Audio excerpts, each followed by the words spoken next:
नमस्कार, मैं आमिर और आप देख रहे हैं डेमोक्रेटिक चरखा। बिहार में बाहर नहीं, बिहार में बाढ़ है। उत्तर बिहार का पूरा इलाका बाढ़ में डूबा हुआ है। बाढ़ से बिहार के 11 जिले ग्रसित हैं और लगभग 26 लाख की आबादी इससे पीड़ित है। लेकिन क्या सच में हम लोगों ने इतनी तैयारी की थी कि 26 लाख लोगों के सर पे जब मुसीबत आए तो हम लोग उनकी हिफाजत कर सकें? जवाब है नहीं। सरकार को इसकी जानकारी थी कि बाढ़ फिर से हर साल की तरह फिर से इस बार उत्तर बिहार में बाढ़ आएगी, लेकिन उन्होंने पर्याप्त मात्रा में किसी भी तरह की मदद की और राहत सामग्री का इंतजाम करके नहीं रखा था। क्योंकि बिहार के जो सत्ता पक्ष के लोग हैं, चाहे वो भाजपा के हों या जदयू के लोग हों, वो लोग अभी वर्चुअल रैली करने में ही व्यस्त हैं। खुद सरकारी आंकड़ों की माने तो बिहार सरकार ने इसके लिए कोई तैयारी नहीं की थी। आपदा प्रबंधन विभाग के आंकड़ों के अनुसार 24 लाख से 26 लाख के बीच में जो आबादी प्रभावित है बाढ़ से, उनमें सिर्फ 29 राहत शिविर ही लगाए गए हैं। 29 राहत शिविर 24 लाख से 26 लाख की आबादी के लिए, तो आप सोच सकते हैं ये कितना घटिया और भद्दा मजाक बिहार के जनता के साथ ये नीतीश सरकार कर रही है।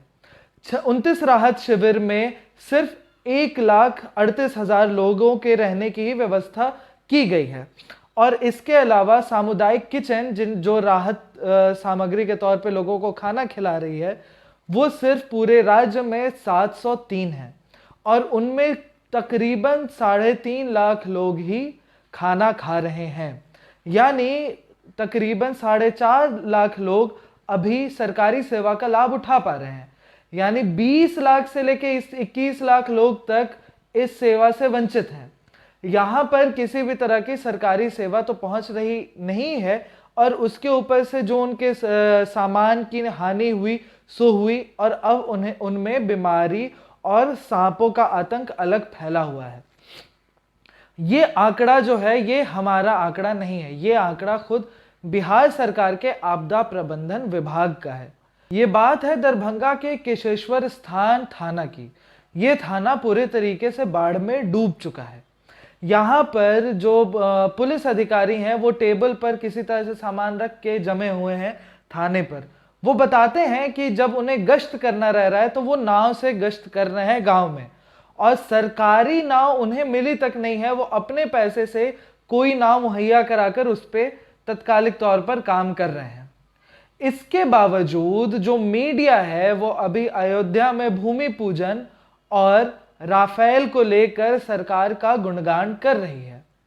मनोज तिवारी ने बल्कि यहां तक कह दिया कि पड़ोसी देश में 8.5 रेक्टर स्केल पे भूकंप आ जाएगा जब राफेल भारत की धरती पे कदम रखेगा। ये मीडिया में बड़े बड़े हेडलाइन के तौर पर चलाया गया। राम मंदिर का भूमि पूजन बड़े बड़े मीडिया के हेडलाइन पर चलाया जा रहा है, लेकिन कहीं भी राज्य की मीडिया या फिर राष्ट्रीय मीडिया पर यह सवाल नहीं उठ रहा है कि हर साल के तरह बिहार इस साल भी बाढ़ में डूबा हुआ है, तो सरकार ने इसको लेकर तैयारी आखिरकार क्यों नहीं समय से की। बिहार के भी अखबारों की स्थिति कमोबेश वही बनी हुई है। बिहार के एक नामी अखबार दैनिक जागरण की आज सुबह की जब रिपोर्टिंग देखी गई तो वो उस पर बहुत ज्यादा ताज्जुब हुआ। उन्होंने बताया कि किस तरीके से सरकार लोगों की मदद कर रही है और किसी भी तरह की कोई कमी नहीं हो रही है। नीतीश कुमार ने कल वर्चुअली लोगों से, अब वो जाकर तो नहीं मिलेंगे क्योंकि वो अपने आवास से ऐसे ही नहीं निकलते, अब तो कोरोना और बाढ़ का वक्त है तो वो कहां से अपने आवास से निकलेंगे, तो उन्होंने वर्चुअली लोगों से बातचीत की। दैनिक जागरण ने 3 लोगों से बातचीत का अंश छापा है। तीनों लोगों की बातचीत एक जैसे ही है, सिर्फ नाम बदला बदला हुआ लग रहा है। तीनों लोग यही कह रहे हैं कि हाँ 6-6 हजार रुपए खाते में आ चुके हैं, खाना मिल रहा है और कोई भी दिक्कत नहीं है। बाढ़ से हम लोग परेशान तो है लेकिन प्रशासन काफी मदद कर रहा है। अखबार का काम सरकार के सिर्फ पक्षधर के तौर पे बोलना नहीं होता है। अगर सरकार के पक्ष में ही सिर्फ मीडिया बोलने लगे तो उसको मीडिया नहीं, उसको दरबारी मीडिया कहा जाना चाहिए। पहले के जमाने में राजा महाराजाओं की तारीफ करने वाले लोगों को नवरत्न कहा जाता था। दरबारी, उन्हें दरबार में बड़े बड़े पद दिए जाते थे। जब वो राजा महाराजाओं के शान में, उनकी प्रशंसा में प्रशस्तियां लिखा करते थे। आज की मीडिया भी यही काम कर रही है, इसलिए उन्हें दरबारी मीडिया, गोदी मीडिया, आप जो बोलना चाहें आप उन्हें बोल सकते हैं। दैनिक जागरण ने 1 लाख लोगों के आसपास के बात को छापा है, लेकिन उन्होंने जो 20 लाख से 21 लाख जनता जिनके पास कोई सरकारी सुविधा अभी तक नहीं पहुंची है, ना उनके पास सामुदायिक किचन का खाना पहुंचा है और ना ही उन्हें राहत शिविर में जगह मिली है, उनकी बात को उन्होंने छापना जरूरी नहीं समझा। और इसके अलावा जो हमारे प्रदेश के मुखिया हैं, मुख्यमंत्री हैं नीतीश कुमार, वो भी इस तरह के ही जायजा लेते हैं जहां पर लोगों को दिक्कत नहीं है। जो लोग पहले से राहत शिविर में हैं उन लोगों का जायजा लेने से बेहतर है कि जो लोग अभी छत पर पॉलिथीन के सहारे किसी तरह बाढ़ में अपने आप को बचा के रख रहे हैं, सांपों का खतरा मंडरा रहा है, वो उनसे बातचीत करके उनका दर्द समझने की कोशिश करते हैं कि सचमुच में क्या परेशानी उनको हो रही है।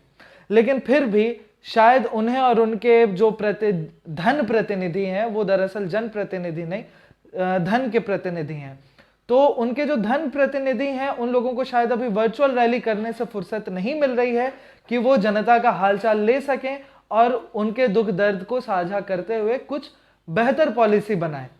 सबसे पहले बिहार में हमेशा ये पता रहता है कि उत्तर बिहार के जो 11-12 जिले हैं उसमें बाढ़ हर साल आएगी। इसको लेकर सरकार कोई परमानेंट सॉल्यूशन की तरफ नहीं जा रही है।